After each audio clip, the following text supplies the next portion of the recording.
Hi ನಮಸ್ಕಾರ, welcome to ಸಾಶಿ cooks. ನಾನಿವತ್ತು ರವೆ ಉಂಡೆಯನ್ನು 2 ರೀತಿ ಮಾಡಿ ತೋರಿಸ್ಕೊಡ್ತಾ ಇದ್ದೀನಿ. ರವೆ ಉಂಡೆಯನ್ನು ತುಂಬ ರೀತಿಯಲ್ಲಿ ಮಾಡ್ತಾರಲ್ವಾ, ಬನ್ನಿ ನೋಡೋಣ. ರವೆ ಉಂಡೆ ಹೇಗೆ ಮಾಡ್ತಾ ಇದ್ದೀನಿ ನೋಡೋಣ ಬನ್ನಿ. ಇಲ್ಲಿ 1 ಟೇಬಲ್ ಸ್ಪೂನ್ ತುಪ್ಪ ಹಾಕ್ಕೊಂಡಿದ್ದೀನಿ. ಅದಕ್ಕೆ ಗೋಡಂಬಿ, ದ್ರಾಕ್ಷಿ ಹಾಗೆ ಪಿಸ್ತಾವನ್ನು ಹಾಕ್ಕೊಂಡ್ಬಿಟ್ಟು ಈ ಥರ ಚೆನ್ನಾಗಿ ರೋಸ್ಟ್ ಮಾಡ್ಕೊಳ್ತಾ ಇದ್ದೀನಿ. ನೋಡಿ, ಫ್ರೈ ಮಾಡ್ಕೊಂಡಿದ್ದಾಗಿದೆ.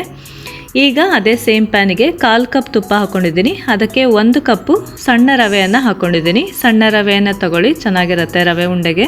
ಈ ಸಣ್ಣ ರವೆಯನ್ನು ಒಂದು 5-6 ನಿಮಿಷ ಆದರೂ ಚೆನ್ನಾಗಿ ಥರ ರೋಸ್ಟ್ ಮಾಡ್ಕೋಬೇಕು. ನೋಡಿ, ಈಗ ಇದಕ್ಕೆ ಒಣಕೊಬ್ಬರಿಯನ್ನು ಹಾಕ್ತಾ ಇದ್ದೀನಿ. 1/2 ಕಪ್ಪು ಒಣಕೊಬ್ಬರಿ ಹಾಗೆ ಸಣ್ಣ ರವೆಯನ್ನು ಚೆನ್ನಾಗಿ ಥರ ಪರಿಮಳ ಬರೋವರೆಗೂ ಚೆನ್ನಾಗಿ ಥರ ರೋಸ್ಟ್ ಮಾಡ್ಕೊಳ್ಳೋಣ. ಇದಾಗಿದೆ. ಈಗ ರವೆ ಉಂಡೆ ಮಾಡಲಿಕ್ಕೆ ಈಗ ಸಕ್ಕರೆ ಪಾಕವನ್ನು ರೆಡಿ ಮಾಡ್ಕೊಳ್ಳೋಣ. 1/4 ಕಪ್ಪು ನೀರನ್ನು ಹಾಕ್ಕೊಂಡಿದ್ದೀನಿ ಪ್ಯಾನಿಗೆ. ಹಾಗೆಯೇ 1/4 ಕಪ್ಪು ಸಕ್ಕರೆ ಪುಡಿಯನ್ನು ಹಾಕ್ತಾ ಇದ್ದೀನಿ. ನೋಡಿ, ಇಲ್ಲಿ 1/4 ಕಪ್ಪು ನಾನು ತೊಗೊಂಡಿದ್ದೀನಲ್ಲ, ಅದು ರವೆ ಉಂಡೆಗೆ ಸ್ವೀಟ್ ಆಗಿರುತ್ತೆ. ನಿಮಗೆ ಇನ್ನೂ ತುಂಬ ಸ್ವೀಟ್ ಆಗಿರಬೇಕು ಅಂತ ಹೇಳೋದಾದರೆ 1 ಕಪ್ಪುವರೆಗೂ ಕೂಡ ಹಾಕ್ಕೊಳ್ತಾರೆ.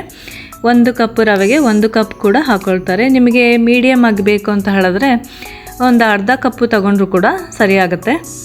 ನೋಡಿ, ಇಲ್ಲಿ ಸಕ್ಕರೆ ಫುಲ್ಲು ಇದು ಮೆಲ್ಟ್ ಆಗಿದೆ ಆಯಿತಾ. ಸಕ್ಕರೆ ಫುಲ್ಲು ಇಲ್ಲಿ ಕರಗಿದೆ. ಇಲ್ಲಿ ಈಗ ಇದು ಒಂದೆಳೆ ಪಾಕ ಬರೋವರೆಗೂ ಚೆನ್ನಾಗಿ ಥರ ಕುದಿಸ್ಕೊಳ್ಳೋಣ. ಈ ಥರ ಒಂದೆಳೆ ಪಾಕ ಬರೋದು ಕೂಡ ರವೆ ಉಂಡೆ ಮಾಡಲಿಕ್ಕೆ ತುಂಬಾ ಹೆಲ್ಪ್ ಆಗುತ್ತೆ. ನೋಡಿ, ಈಗ ಒಂದೆಳೆ ಪಾಕ ಬರ್ತಾ ಇದೆ ಅಲ್ವಾ. ನೋಡಿ, ಇಲ್ಲಿ ನೋಡ್ತಾ ಇದ್ದೀರಾ, ಇದು ಒಂದೆಳೆ ಪಾಕದ ಕನ್ಸಿಸ್ಟೆನ್ಸಿ ಬಂದಿದೆ. ಈಗ ಇದಕ್ಕೆ ನಾವು ರೋಸ್ಟ್ ಮಾಡಿ ಇಟ್ಕೊಂಡಿದ್ವಲ್ಲ ರವೆ ಉಂಡೆ ಹಾಗೆ ಒಣಕೊಬ್ಬರಿ ಮಿಕ್ಸ್ಚರ್ನ ಹಾಕ್ಕೊಳ್ತಾ ಇದ್ದೀನಿ. ಇಲ್ಲಿ ಮಿಕ್ಸ್ಚರ್ನ ಚೆನ್ನಾಗಿ ಥರ ಪಾಕದಲ್ಲಿ ಚೆನ್ನಾಗಿ ಮಿಕ್ಸ್ ಮಾಡ್ಕೊಳ್ಳೋಣ. ಈ ಒಂದೆಳೆ ಪಾಕ ತೆಗಿಯೋದ್ರಿಂದ ರವೆ ಕೂಡ ಅರಳಲಿಕ್ಕೆ ತುಂಬಾ ಚೆನ್ನಾಗಾಗುತ್ತೆ. ರವೆ ಉಂಡೆಯಲ್ಲಿ ರವೆ ಥರ ಇದ್ದರೆ ಚೆನ್ನಾಗಿರೋದಿಲ್ಲ ಅಲ್ವಾ. ರವೆ ಚೆನ್ನಾಗಿ ಅರಳಿದ್ರೆ ತುಂಬ ಚೆನ್ನಾಗಿರುತ್ತೆ ರವೆ ಉಂಡೆ. ನೋಡಿ, ಇಲ್ಲಿ ಇದಕ್ಕೆ 1 ಟೀ ಸ್ಪೂನು ಏಲಕ್ಕಿ ಪುಡಿಯನ್ನು ಹಾಕ್ತಾ ಇದ್ದೀನಿ. ಹಾಗೆ ಹುರಿದಿಟ್ಕೊಂಡಿದ್ದ ಗೋಡಂಬಿ, ದ್ರಾಕ್ಷಿ, ಪಿಸ್ತಾವನ್ನು ಕೂಡ ಆ್ಯಡ್ ಮಾಡ್ಕೊಳ್ತಾ ಇದ್ದೀನಿ ಆಯಿತಾ. ಇವೆಲ್ಲವನ್ನೂ ಒಂದು ಸಲ ಮಿಕ್ಸ್ ಮಾಡ್ಕೊಳ್ಳೋಣ. ಹಾಗೆ ಇದನ್ನು ಒಂದು ಪ್ಲೇಟ್ ಮುಚ್ಚಿ ಇಡ್ತಾ ಇದ್ದೀನಿ ಒಂದು 10 ನಿಮಿಷ. ಹಾಗೆ ಇದರಿಂದ ನೋಡಿ, ಈ ರವೆ ಉಂಡೆಯನ್ನು ಬಿಸಿಯಾಗಲೂ ಕೂಡ ರವೆ ಉಂಡೆಯನ್ನು ಮಾಡ್ಕೊಳ್ತಾರೆ. ಅದೇ ರೀತಿ ಈ ಥರ ತಣ್ಣಗಾದ್ಮೇಲೂ ಕೂಡ ರವೆ ಉಂಡೆಯನ್ನು ಮಾಡ್ಕೋಬೋದು. ನೋಡಿ, ತಣ್ಣಗಾದ್ಮೇಲೆ ಈ ಥರ ಹುಡಿ ಆಗುತ್ತೆ. ಇದಕ್ಕೆ ನಾನು 1 ಟೇಬಲ್ ಸ್ಪೂನು ತುಪ್ಪವನ್ನು ಹಾಕ್ಕೊಳ್ತಾ ಇದ್ದೀನಿ ಆಯಿತಾ. ಹಾಗೆಯೇ ಇಲ್ಲಿ ಒಂದೇ ಒಂದು ಟೇಬಲ್ ಸ್ಪೂನು ಹಾಲನ್ನು ಕೂಡ ಹಾಕ್ಕೊಂಡಿದ್ದೀನಿ. ಇಲ್ಲಿ ನೋಡಿ, ಈ ಥರ ತಣ್ಣಾದ್ಮೇಲೂ ಕೂಡ ರವೆ ಉಂಡೆಯನ್ನು ಈಸಿಯಾಗಿ ಮಾಡ್ಕೋಬೋದು. ನೋಡಿದ್ರೆ ಈ ಥರ ಕಡ್ಕೋಬೋದು ರವೆ ಉಂಡೆಯನ್ನು. ಇದಕ್ಕೆ ನಾನು 1 ಟೇಬಲ್ ಸ್ಪೂನ್ ಅಷ್ಟೇ ಹಾಲನ್ನು ಯೂಸ್ ಮಾಡ್ಕೊಂಡಿರೋದು ಆಯಿತಾ. ಇದಕ್ಕೊಂದು ಬಾದಾಮಿಯನ್ನು ಇಟ್ಕೊಂಡ್ಬಿಟ್ಟು ಈ ಥರ ಕಟ್ಕೊಳ್ತಾ ಇದ್ದೀನಿ. ನೋಡಿ, ಇಲ್ಲಿ ರವೆ ಉಂಡೆ ರುಚಿಯಾದ ರವೆ ಉಂಡೆ ಸುಲಭವಾದ ರೀತಿಯಲ್ಲಿ ಮಾಡ್ಕೋಬೋದು ಈಸಿಯಾಗಿ. ಯಾರು ಮೊದಲೇ ಟ್ರೈ ಮಾಡ್ತಿರಲ್ಲ ಅವರಿಗೆಲ್ಲ ಇದು ತುಂಬಾ ಸುಲಭ ಆಗುತ್ತೆ ಆಯಿತಾ. ನೋಡಿ, ರವೆ ಉಂಡೆ ತಿನ್ನಲಿಕ್ಕೆ ರೆಡಿಯಾಗಿದೆ ಆಯಿತಾ. ನೀವು ಕೂಡ ಈ ರೀತಿ ಒಂದು ಸಲ ಟ್ರೈ ಮಾಡಿ ನೋಡಿ. ಯಾರಿಗೆ ಇದು ಮೊದಲನೇ ಸಲ ರವೆ ಉಂಡೆ ಮಾಡ್ತಾ ಇರ್ತೀರಾ, ಈ ಮೆಥಡ್ ತುಂಬಾ ಯೂಸ್ ಆಗುತ್ತೆ. ಬನ್ನಿ ಈಗ 2ನೇ ರವೆ ಉಂಡೆಯನ್ನು ಮಾಡೋಣ. ಫಸ್ಟ್ ನಾನು 1 ಕಪ್ಪು ಸಣ್ಣ ರವೆಯನ್ನು ಈ ಥರ ರೋಸ್ಕೊಳ್ತಾ ಇದ್ದೀನಿ. ಒಂದು 5-6 ನಿಮಿಷ ಘಮ ಅಂತ ಪರಿಮಳ ಬರುತ್ತೆ ರವೆ, ಅಲ್ಲಿ ತನಕ ಚೆನ್ನಾಗಿ ಥರ ರೋಸ್ಟ್ ಮಾಡ್ಕೊಂಡಿದ್ದೀನಿ. ಇದು ರವೆ ಕಂಪ್ಲೀಟಾಗಿ ಆರಬೇಕು. ತಣ್ಣಗಾದ ಮೇಲೆ ಅದಕ್ಕೆ 1.5 ಕಪ್ ಹಾಲನ್ನು ಆ್ಯಡ್ ಮಾಡ್ಕೊಂಡಿದ್ದೀನಿ. ಹಾಲಲ್ಲಿ ರವೆಯನ್ನು ನೆನೆಸ್ಲಿಕ್ಕೆ ಇಡಬೇಕು. ಈಗ ಗೋಡಂಬಿ ಹಾಗೆ ಪಿಸ್ತಾವನ್ನು ಈ ಥರ ಫ್ರೈ ಮಾಡ್ಕೊಳ್ತಾ ಇದ್ದೀನಿ 1 ಟೇಬಲ್ ಸ್ಪೂನ್ ತುಪ್ಪದಲ್ಲಿ ಆಯಿತಾ. ಇದನ್ನು ಚೆನ್ನಾಗಿ ಥರ ಫ್ರೈ ಮಾಡ್ಕೊಳ್ಳೋಣ. ನೋಡಿ, ಇಲ್ಲಿ ಫ್ರೈ ಆಗಿರೋದು ರೆಡಿ ಆಗಿದೆ. ಗ್ರೇಪ್ಸ್ ಕೂಡ ಆ್ಯಡ್ ಮಾಡ್ಕೊಂಡಿದ್ದೀನಿ, ದ್ರಾಕ್ಷಿ ಕೂಡ ಹಾಕ್ಕೊಳ್ಳಿ.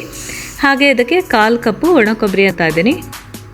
ಒಣಕೊಬ್ಬರಿ ಕೂಡ ಹಾಗೆಯೇ ರೋಸ್ಟ್ ಮಾಡ್ಕೊಂಡಿದ್ದೀನಿ. ಇಲ್ಲಿ 2ನೇ ಉಂಡೆ ಮಾಡ್ತಾ ಇದ್ದೀವಲ್ವ, 2ನೇ ಉಂಡೆಗೆ ಹಾಲಿನಲ್ಲಿ ರವೆಯನ್ನು ಹಾಗೆ ನೆನೆಸಿದ್ದೀನಿ. ಹಾಗೆಯೇ ಒಣಕೊಬ್ಬರಿ ಕೂಡ ರೋಸ್ಟ್ ಮಾಡ್ಕೊಂಡಿದ್ದೀವಿ.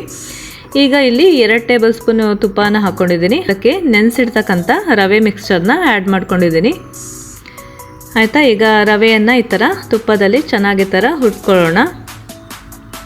ನೋಡಿ, ಇದನ್ನು ಚೆನ್ನಾಗಿ ಥರ ಹುರಿಬೇಕು. ನೋಡಿ, ಸಾಫ್ಟಾಗಿ ಆಗುತ್ತೆ ರವೆ ಅಲ್ಲೇ ಹುರಿತಾ ನೋಡಿ ಸಾಫ್ಟ್ ಟೆಕ್ಸ್ಚರ್ ಬಂದಿದೆ. ಇದಕ್ಕೆ 1 ಟೀ ಸ್ಪೂನು ಏಲಕ್ಕಿ ಪುಡಿಯನ್ನು ಹಾಕ್ಕೊಂಡಿದ್ದೀನಿ. ಹಾಗೆಯೇ ಅದಕ್ಕೆ 1 ಟೇಬಲ್ ಸ್ಪೂನು ತುಪ್ಪವನ್ನು ಕೂಡ ಆ್ಯಡ್ ಮಾಡ್ಕೊಂಡಿದ್ದೀನಿ. ಇಲ್ಲಿ ಸಾಫ್ಟಾಗಿ ರೆಡಿಯಾಗಿದೆ ರವೆ. ನೋಡಿ, ಇಲ್ಲಿ ತುಂಬ ಮೃದುವಾಗಿದೆ ಅಲ್ವಾ. ಇದಕ್ಕೆ ನಾವು ಹುರಿದಿರ್ತಕ್ಕಂಥ ಗೋಡಂಬಿ ದ್ರಾಕ್ಷಿಯನ್ನು ಕೂಡ ಹಾಕ್ಕೊಳ್ತಾ ಇದ್ದೀನಿ. ಇಲ್ಲಿ ಹಾಗೆಯೇ ಒಣಕೊಬ್ಬರಿಯನ್ನು ಕೂಡ ಹಾಕ್ಕೊಳ್ತಾ ಇದ್ದೀನಿ. ನಾನಿಲ್ಲಿ ಬೆಲ್ಲವನ್ನು ಯೂಸ್ ಮಾಡ್ತಾ ಇದ್ದೀನಿ ಈಗ ಈ ಎರಡನೇ ರವೆ ಉಂಡೆಗೆ. ನೀವು ಸಕ್ಕರೆ ಪುಡಿ ಕೂಡ ಹಾಕ್ಕೊಳ್ಬೋದು, ಆವಾಗ ರವೆ ಉಂಡೆ ಬಿಳಿಯಾಗಿ ಬರುತ್ತೆ.